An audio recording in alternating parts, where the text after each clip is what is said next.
मोनसे बुंथारबा एसे बेखौ मावनानै जानो हाबाय गुबुन मानसियाबो बुंबावाखिसै दिनै बिथांमोनहा गामियावसो फैनो बानांगौ जानानै फैबाय बहुदानो बिदिनो दाउ अमा फाननानै गामिनि रन्जन दैमारि बिथाङा दिनै 20 बोसोर जेल खाथिगासिनो दं बिथांखौ गनायनो बेसेबां बर' नेताफोर दं बिथांमोना जेबो सेस्था खालामाखै बे मोनसेया गाबज्रिसन जे जा बिथांखौबो थांनायावबो केन्सेल जादों गामिना बिथांमोनाबो दिल्लीयाव नोंथांमोननिफ्रायनो आपत्ति फैबाय थायो थारमाने जोंनि बेसेबां दावहारु मानसिनि थाखाय खामानि मावनांगौ बिथाङा दिनै जिउआव जानांगौ बिथांमोना जेबो बिथांमोन अनसुंथाइबो होआसै बिसोरनि फेमिलिखौबो जेबो नायासै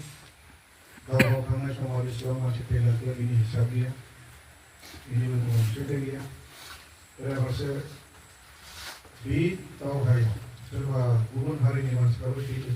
बिसोरनि अनसुंथाइ गैया गोदोनिफ्राय बिगियाननिफ्राय बे जोंनि बर'लेण्ड दावहाखौ बिएलटिबो थैदों बिथांमोनाव बेसेबां अनसुंथाइ आंथ' मिथिया गोदो बिथांमोनाबो अनसुंथाइ गैयामोन होननानै बिथांमोना मदद मोनदों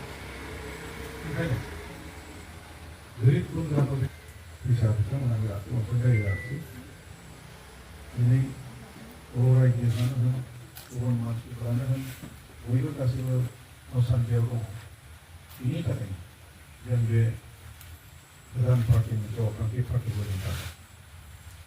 जोंनि खोथा रोखा जे जों सोरबा शान्ति लुबैयाखै शान्ति लुबैदों बयबो शान्ति खालामो दावथा बर' फैदों असमियाफ्राबो मंगलबार फैदों मानो होनबा बर' भूमियाव दा बयबो शान्ति नागिरो शान्तियानो मुल कारन मोनसे देशखौ मोनसे समाज मोजाङै थायोबासो शान्ति थायोबासो डेभेलपनि खामानिया जायो खिन्थु जोंनाव नुनो मोनदों जोंनि लिडार मानसि गाय दं बिथांमोना गावसोरनि उदैनिखौ नायनानै शान्तिनि खोथाफोरखौ सामलायबाय गावनि उदैखौल' बिथांमोना सिन्था खालामनायखौ नुनो मोनदों ओंखायनो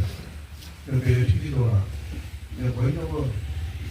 आह्वान खालामो जाहाथे जों शान्ति आरो डेभेलपखौ लाबोनो हायो दिनै बिथांमोना नुबाय जे बिजेपि बादि दलखौ बिथांमोना अनसायनाय फलाव मा जाबाय दिनै बिजेपिनि दलानो दा इउपिखौ लानानै बिजेपिखौ लाबोदोंमोन बिथांमोननि बे दलानो दिनै आसि बर' गेलेनो हानाय बादि पावार फैदों जोंनि बे बिटिसिनि खालि गोहो बेखौनो बिसोरो सिक्रेट खालामनो बेखौनो हयथ' साननैसोनि परे बिसोर पावार फैबा बेखौ उथायफिनगोन बादि खोथाखौ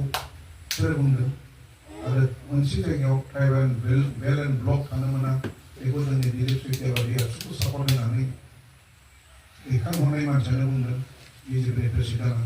बेफोरबायदि दुर्भाग्य गोनां ओंखायनो जोंथ' आह्वान खालामो जेसेबां माने बर' जाथिया बिजेपिआव दङ गासिबो ओंखारबोजोबनांगौ आरो दलखौ नागारनानै जातीय दलाव जोंनि दल नथुबा जोंनि जाथि मोजां मोनग्रा दलखौ माने अनसायनांगौ खिन्थु बर' जातिया दिनै थुथु फोथार सोरबा बिजेपि सोरबा कंग्रेस सोरबा बिपिपि इउपिपिएल बिदिनो विभिन्न जायगायाव सोरबा माबा भटार पार्टी माबा पार्टी बिदि जाना थादों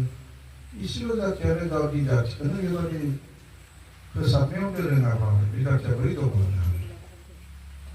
जोंखौ सानदों किसुमान मानसिफ्रा जों भट बोखावनो नागिरदों मादों बिदि खोथाखौ होनदों बे खोथाया जोंहा स्पष्ट जे लिडारफोरानोखि बर' जातिखौ गोग्गोम जाति हिसाबै दैदेनलांनो हायाखै बेफोरनि जाय मानसिया बर' जातिया दिनै दलखौ दैदेनलांनो मोजां हायै जातिखौ गारनानै फैनांगौ बाहाय माने मोननै मोनथाम पार्टी दानायनि खुनु मिनिं गैया मानो होनबा जोंबो दा नुनो मोनदों बिथांमोनहा 17 बोसोर जिपिफ्राबो माबा मावबाय दिनै जाय मानसियानोखि जोंनि बर' जातिखौ गाख्रेबनो नाजानाय बिजेपि पार्टीजों बिथांमोनाबो लोगो लानानैसो बिटिसि सरकारखौ खुंनो नाजानाय बायदि मोनदों बे मोनसे दुर्भाग्य गोनां इउपिनि थाखायबो इउपिफोराथ' बेबायदि जोंखौ धंस' खालामखाबाय बिदिखे जों दिनै रावजोंबो मा खालामो जिखुनु पार्टीजों एरेन्ज जायाखै जों जातिखौ सिबिनो थाखाय फैदों जायखौ जातिखौ सिबिनानै दिनै जोंहा समस्या दङ समस्या जेबो नङा हानि समस्या दङ नाम्बार 1 एग्रिकालचार बायदियाव जा बिराद गिदिर गिदिर जा समस्या दङ रायजो राजाफ्रा दिनै अखाबो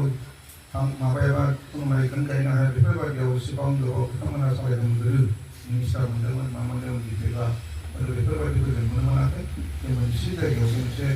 बरिं खालामनाय माबा मोनसे मोजां खालामनाय बेखौ जों नुदों हानि समस्याथ' दं जोंनि साहा